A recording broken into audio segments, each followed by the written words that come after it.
लेकिन जब तक नहीं मुफ्ती साहब, इतना सरल बात नहीं है, लेकिन तब समस्या पैदा होती है जब हर तारीख पर मुस्लिम पक्षकार एक नया बहाना लेके सर्वे कराएंगे।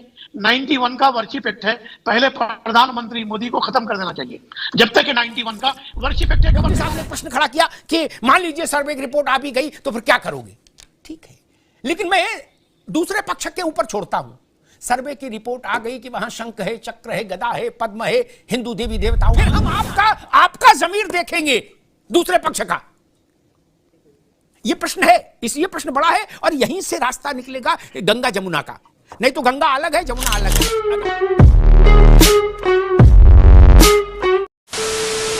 नमस्कार दोस्तों, स्वागत है आपका अमिताभ अग्निहोत्री जी के एक और नए डिबेट में। पूरे 92 दिनों तक 92 डेज तक ज्ञानवापी मस्जिद का सर्वे चला और अब सर्वे का रिपोर्ट आने वाला है 2 ही दिनों में, मतलब 21 तारीख तक। तो मुस्लिम पक्ष का ये कहना है कि जो सर्वे का रिपोर्ट आएगा इसको गुप्त रखा जाए। गुप्त रखने का मतलब ये है कि पब्लिक के सामने न लाया जाए। तो दोस्तों, इसका मतलब आप समझ रहे हैं कि इनको ये डर है कि इस रिपोर्ट में क्या आने वाला है। हमको भी पता है क्योंकि हमारे ही सारे उसमें चिन्ह है, हिंदू मान्यताओं, हिंदी देवी देवता और हिंदू के सारे चिन्ह ज्ञानवापी मस्जिद में मौजूद है। तो दोस्तों, इस डिबेट में आप देखोगे अमिताभ अग्निहोत्री जी के साथ एक मौलाना है, एक रिजवी जी और एक मुफ्ती जी है। इनके नाम मुझे पता नहीं, मुझे आते भी नहीं इनके नाम मेरी जुबान पर, तो उसके लिए मैं क्षमा चाहता हूँ। तो दोस्तों, अमिताभ अग्निहोत्री जी ने इनके दोगलेपन को अच्छे से उजागर किया और इनको अच्छे से धोया है। तो दोस्तों, डिबेट पूरा देखिए, आपको मजा आएगा, बहुत ही आनंद आएगा। तो चलिए शुरू करते हैं debate video. Let's dive in.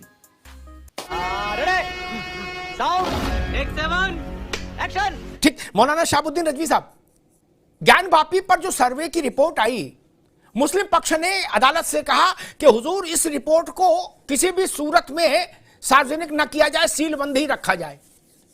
Hindu पक्षकारों ने अदालत से कहा कि सुप्रीम कोर्ट में यह मसला गया था, मांग की गई थी कि रिपोर्ट सीलबंद लिफाफे में पेश की जाए, सुप्रीम कोर्ट ने इस पर ऑर्डर नहीं दिया था। और हिंदू पक्षकारों ने कहा कि जब सुप्रीम कोर्ट में ऑनलाइन सुनवाई हो रही है तो जिला अदालत में ये गुपचुप अंधेरे में काम क्यों होगा?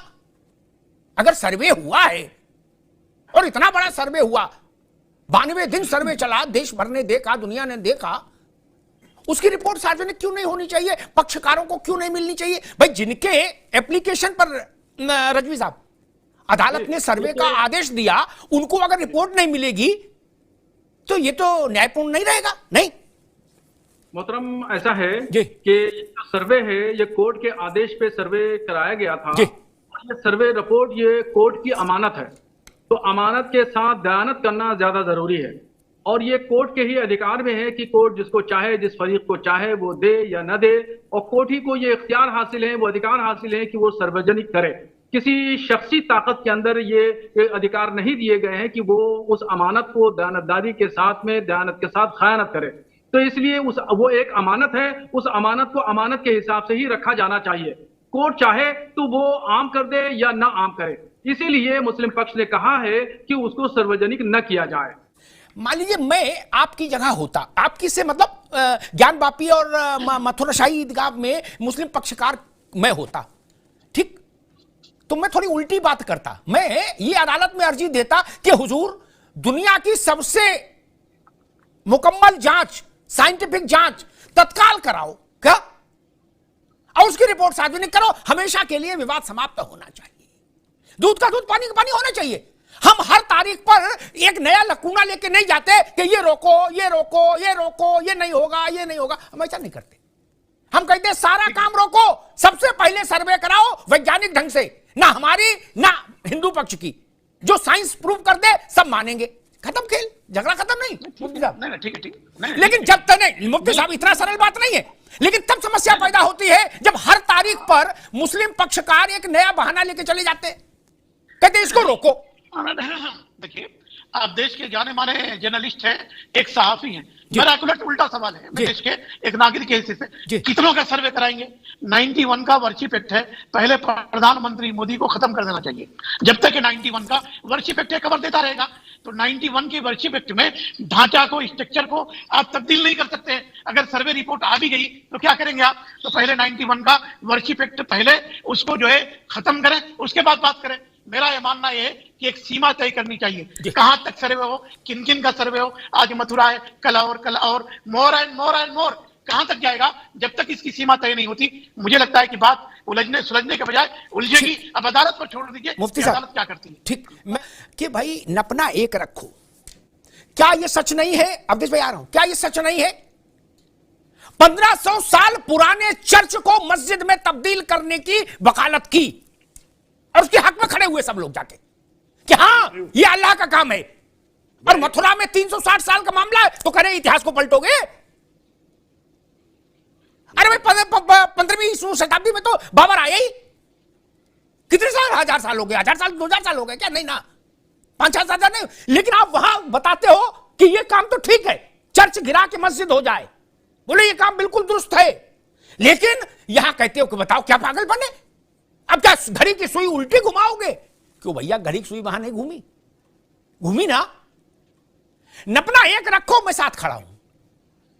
आपका विरोध इनसे हो सकता है, हिंदू पक्षकारों से, हिंदू पक्षकारों का विरोध मुस्लिम पक्षकारों से हो सकता है। विज्ञान से तो किसी का विरोध नहीं, और ना विज्ञान भाजपाई है, ना कांग्रेसी है, ना विश्व हिंदू परिषद है, ना मसाजिद कमेटी है। विज्ञान से बड़ी बड़ी मशीनों से सर्वे हुआ, उसमें जो निकलेगा सब लोग सिर झुका के मानो। और जबरिया वहां बैठना है क्या? मुफ्ती साहब ने एक प्रश्न खड़ा किया कि मान लीजिए सर्वे की रिपोर्ट आ भी गई तो फिर क्या करोगे? ठीक है, लेकिन मैं दूसरे पक्ष के ऊपर छोड़ता हूं। सर्वे की रिपोर्ट आ गई कि वहां शंख है, चक्र है, गदा है, पद्म है, हिंदू देवी देवताओं की मूर्तियां हैं, तो हम दूसरे पक्ष के विवेक पर छोड़ते हैं कि आप वहां फिर भी नमाज पढ़ेंगे। और अगर पढ़ेंगे तो यह कहना बंद कर दीजिएगा कि हम ऐसी जगह पर नमाज पढ़ना नाजायज है जहां किसी दूसरे स्थल को गिराकर या उसको डिमोलिश करके मस्जिद बनाई गई हो। फिर यह कहना बंद कर दीजिएगा। ये सवाल क्यों हो रहा है कि फिर मान लो क्या करोगे? नहीं, करने की बात मत कहिए ना। मसला ये है, फिर हम आपका जमीर देखेंगे दूसरे पक्ष का। ये प्रश्न है, ये प्रश्न बड़ा है, और यहीं से रास्ता निकलेगा गंगा जमुना का। नहीं तो गंगा अलग है, जमुना अलग है। अजामुद्दीन साहब, अगर सर्वे में ये आया, सर्वे ना भाजपाइयों ने किया, ना कांग्रेसियों ने किया, ना सपाइयों ने किया, ना बसपाइयों ने किया, ना पर्सनल लॉ बोर्ड के कारिंदों ने किया, ना विश्व हिंदू परिषद के कार्यकर्ताओं ने किया, ठीक। और भारत में इससे ज्यादा प्रामाणिक कोई सर्वे है नहीं, ठीक। अगर सर्वे में ये आता है कि वहां हिंदू प्रतीक चिन्ह पाए गए, तो क्या भारत का जो इस्लामिक लीडरशिप है, धार्मिक लीडरशिप, वो खड़ी होकर ये कहेगी कि हम वहां से पीछे हटते हैं, हमारी गलती कि हम इतने वर्ष तक वहां रहे? मौलाना साहब जी देखिए, मुसलमान भारत के कानून पर, भारत के संविधान पर, उसूलों पर, ज़ाब्तों पर अमल करता है और मानता है। आपने देखा होगा कि जब बाबरी मस्जिद के ताल्लुक से सुप्रीम कोर्ट ने फैसला दिया था तो मुसलमानों ने सर झुका करके उस फैसले को तस्लीम किया था। और अगर ये सर्वे आता है और कोर्ट फैसला दे देता है तो ये भी भारत का मुसलमान मानेगा, क्योंकि कानून का पालन करता है। नहीं, लेकिन सर्वे के मौलाना साहब केवल सर्वे को नहीं मानेंगे, उसका फिर जिला अदालत से हाईकोर्ट से सुप्रीम कोर्ट तक मामला जाएगा, तब फाइनल डिसीजन आएगा, वही ना? या सर्वे को ही मानेंगे? एक मिनट, अब देखिए, एक मिनट, हम सर्वे को ही मान लेंगे या सर्वे को नहीं मानेंगे, कहेंगे सर्वे तो आते जाते रहते हैं, हम लड़ाई लड़ रहे हैं, ऐसा है मौलाना साहब? देखिए, सर्वे तो बहुत सारे तरीकों से होते हैं और उनका पैमाना जो है, पैमाइश अलग अलग तरीके की है। फाइनल डिसीजन सुप्रीम कोर्ट है और सुप्रीम कोर्ट फाइनल डिसीजन लेगा, क्योंकि वही सुप्रीम है और सुप्रीम फैसला लेती है। और बहुत यानी चाहे हिंदू पक्ष हो या मुस्लिम पक्ष हो, एक दूसरे के पक्ष विपक्ष में जो भी फैसले आएंगे तो वो लोग अपील करते रहते हैं। और चूंकि अदालत का एक सिस्टम है और इजाजत दी है, इख्तियार दिए हैं, तो इन इख्तियार का इस्तेमाल करना हर फरीक के लिए है और हर फरीक इस्तेमाल करता है। तो सुप्रीम फैसला जो भी आएगा उसको माना जाएगा और मान करके दिखाया भी है हमने। ठीक है मौलाना साहब, रावत साहब पास आऊं, एक बात कह दूं, मैं फिर वहीं आता हूं, मेरे तो बुद्धि एक ही जगह लगती, नपना एक रखो। दो नपने मुझे कभी पसंद नहीं आते। मेरे दोस्त के पक्ष खिलाफ हो जाए तो, और मेरे से असहमत लोग और डबल असहमत हो जाए तो भी मेरी से फर्क नहीं। नपना एक रखो। मौलाना साहब ने कहा कि हर फरीक का अधिकार है, लड़े, खूब लड़े, जी भर के लड़े, दे मुकदमा, दे तारीख, मुंसिफ से लेकर सुप्रीम कोर्ट तक, संविधान पीठ तक, और हाहाकार मचा दे, और फिर उसके आगे हो तो राष्ट्रपति तक जाए, और अगर कोई गुंजाइश निकले तो इंटरनेशनल कोर्ट भी जाए, जिनेवा को भी कोई समस्या नहीं।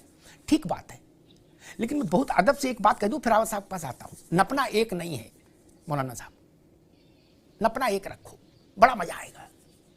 खुददारी आएगी जीने में, साहस आएगा। लगातार कहा जा रहा है कि मथुरा में 68 में एक कागज बन गया था, डीएम ने बनवाया था, डीएम फैसला कर देगा कृष्ण जी का। कलेक्टर की हैसियत है, उन्होंने कलेक्टर के दफ्तर में बैठ के हुआ था, चाय आई थी, 4 इधर से थे 4 उधर से थे, सब चिंटू ने बैठ के दस्तखत कर दिया था। अब मुकदमा क्यों हो रहा है? तब मुकदमे पर आपत्ति जताई गई कि नहीं? मेरे शो में जताई गई आपत्तियां कई बार कि मथुरा में मुकदमा क्यों किया जा रहा है जब कलेक्टर के दफ्तर में एक कागज बन गया। बताइए क्यों भाई? वहां संविधान अधिकार नहीं देता उन लोग मुकदमा करने का? अगर मुसलमान आप ये कह रहे हो कि हमको यह हक हासिल है कि हम आखिरी सांस तक लड़े, आखिरी मंजिल तक लड़े, ठीक है। तो जो लोग ये मानते हैं कि भगवान कृष्ण का प्राकट्य यहां हुआ, उनको यह हक हासिल नहीं है। उनके गले में वो हुक्मनामा डाल दिया जाएगा कलेक्टर का। ऐसे कलेक्टर जाने कितने आए। मुफ्ती साहब आप तो, मौलाना साहब आप तो पुराने आदमी हो, ऐसे कलेक्टर क्या बेच रहे हैं? इनकी कोई हैसियत है, कोई औकात है? उस वक्त की सरकारें क्या करती थी हमको पता नहीं क्या मित्र? रिपोर्ट आएगी, रिपोर्ट सार्वजनिक भी होगी, लिख लीजिए मेरी बात। तब क्या स्थिति बनेगी देश में? क्या ये देश अगर ये अपेक्षा करे उस दूसरे पक्ष से कि चूंकि अयोध्या से लेके और मथुरा तक, मथुरा अयोध्या काशी तीनों मसलों में मुस्लिम लीडरशिप ने, इस्लामिक लीडरशिप जो है, रिलीजियस लीडरशिप है, उसने एक ही बात कही, जोर जबरदस्ती सिद्ध हो जाएगी हम छोड़ देंगे। और अगर रिपोर्ट ये बता दे कि वहां गणेश की मूर्ति निकली, पार्वती की मूर्ति निकली, दुर्गा की प्रतिमा निकली, हनुमान जी की प्रतिमा निकली, शंख चक्र गदा पद्म इस मंत्र दीवारों पर उत्कीर्ण निकले, तो मस्जिद में तो कोई ऐसा काम करता नहीं। तब क्या स्थिति बनेगी पता नहीं। झूठ बोलो, बार बार झूठ बोलो। तो दोस्तों डिबेट हो गई खत्म, वीडियो हो गई पूरी। उम्मीद करता हूँ दोस्तों ये डिबेट वीडियो आपको पसंद आई होगी। अगर ये डिबेट वीडियो, ये कंटेंट, मेरा काम आपको पसंद आया है तो चैनल सब्सक्राइब करके जरूर जाएंगे। मिलता हूँ आपसे अगले वीडियो में, तब तक के लिए जय हिंद, वंदे मातरम।